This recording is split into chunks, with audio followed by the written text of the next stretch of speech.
Mr. Tharman Shanmugaratnam. Tharman Shanmugaratnam. Mr. Tharman Shanmugaratnam. Elected as a President of Singapore.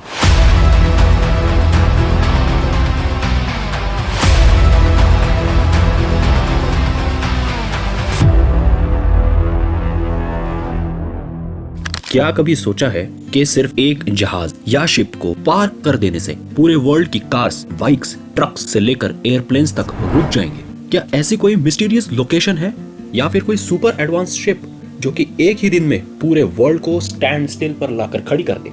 Hello friends, किसी ने सच ही कहा है कि 21st century ये एशिया की सेंचुरी होने वाली है और स्पेसिफिकली अगला डेकेड स्पेशली इंडिया का ही होने वाला है और उसकी शुरुआत अब हो चुकी है। कैसे? आज कंट्री यूरोप की हो या अमेरिका की या फिर साउथ ईस्ट एशिया की, रूल तो इंडियंस ही कर रहे हैं।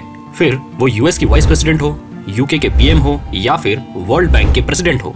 इसी लिस्ट में अब एक नया एडिशन हो गया है, सिंगापुर। जी हाँ, सिंगापुर में रिसेंटली इलेक्शंस हुए एंड उस इलेक्शन में एक इंडियन ओरिजिन के कैंडिडेट जिनका नाम है थर्मन शनमुगरत्नम ने विक्ट्री हासिल की है और अब वो सिंगापुर के नए प्रेसिडेंट बन गए हैं। और इनकी विक्ट्री इसीलिए भी स्पेशल है क्योंकि इन्होंने जिन दो कैंडिडेट्स को हराया है वो दोनों ही चाइनीज ओरिजिन के हैं और इनकी जो मेजोरिटी है ओवर हिज अपोनेंट्स वो ऑलमोस्ट 70% की है। That's a huge figure in an election of a president, you know. पर अगर सिंगापुर में इंडियन ओरिजिन के कैंडिडेट इलेक्ट होके आ भी गए तो इससे हमें क्या फर्क पड़ता है? तो मैं बता दूं कि ये बहुत इंपॉर्टेंट डेवलपमेंट है और स्पेशली भारत के लिए, क्योंकि यहाँ पर भी हमारा all time favourite friendly neighbour China काफी इन्वॉल्व है। आपको शायद पता होगा कि सिंगापुर में चाइनीज ओरिजिन की पॉपुलेशन ऑलमोस्ट 75% है of the total population. Malaysians है 15% एंड इंडियन ओरिजिन के सिर्फ 7% लोग ही पॉपुलेशन का पार्ट है। ऐसे में एक इंडियन ओरिजिन के कैंडिडेट का प्रेसिडेंट बनना एक काफी बड़ी अचीवमेंट भी है और चाइना के लिए पोटेंशियल चैलेंज भी है। इस चीज को हम लोग बेटर वे में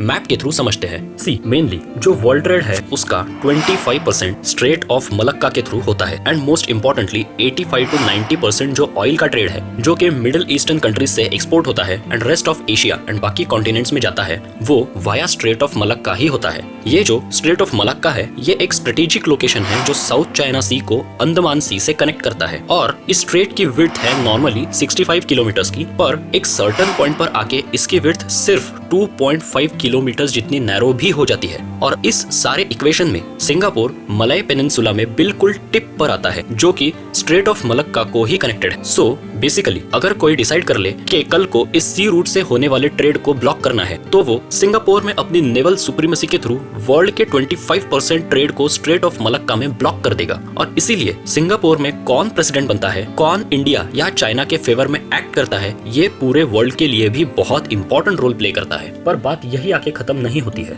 ये जो इवेंट है इसकी टाइमिंग भी बहुत इंपॉर्टेंट है। रिसेंटली यूएस के और इवन इंडिया के कुछ मीडिया हाउसेस में ये न्यूज आई थी कि सिंगापुर में चाइना का डोमिनेंस रैपिडली बढ़ रहा है। इसका रीजन एक ये भी है कि चाइना और सिंगापुर के लास्ट कई सालों से अच्छे रिलेशंस है। उनके बीच में इवन एक फ्री ट्रेड एग्रीमेंट भी है जिससे सिंगापुर के गुड्स को चाइना में एक ह्यूज मार्केट मिलता है। और साथ ही साथ जैसा कि मैंने आपको पहले ही बताया, सिंगापुर में अराउंड 75% पॉपुलेशन ये चाइनीज ओरिजिन की है एंड उनके तरफ से ऑब्वियसली चाइना के फेवर में कंट्री की जो पॉलिसीज है उन्हें शेप करने का काम हो रहा है। और जैसा कि आप जानते हैं कि China already string of pearl strategy के थ्रू इंडिया को बांग्लादेश, म्यांमार, श्रीलंका, पाकिस्तान में अपने नेवल एक्टिविटीज के थ्रू ब्लॉक करने का बड़ा गेम प्लान एग्जीक्यूट कर रहा है। ऐसे में स्ट्रेट ऑफ मलक्का के पास सिचुएटेड सिंगापुर में चाइनीज डोमिनेंस होना इंडिया और पूरे वर्ल्ड ट्रेड के लिए एक डेंजर सिग्नल होगा। पर आपको क्या लगता है, क्या सिर्फ एक इंडियन ओरिजिन के पर्सन का सिंगापुर का प्रेसिडेंट बनना इनफ होगा इंडियन ओशन और उसके अराउंड चाइनीज डोमिनेंस को हैंडल करने के लिए? ये आप हमें कमेंट्स में जरूर बताइए और बताइएगा जरूर क्योंकि हम हर एक कमेंट को जरूर पढ़ते हैं। और अब आते हैं इस वीडियो के सबसे इंटरेस्टिंग पार्ट पर।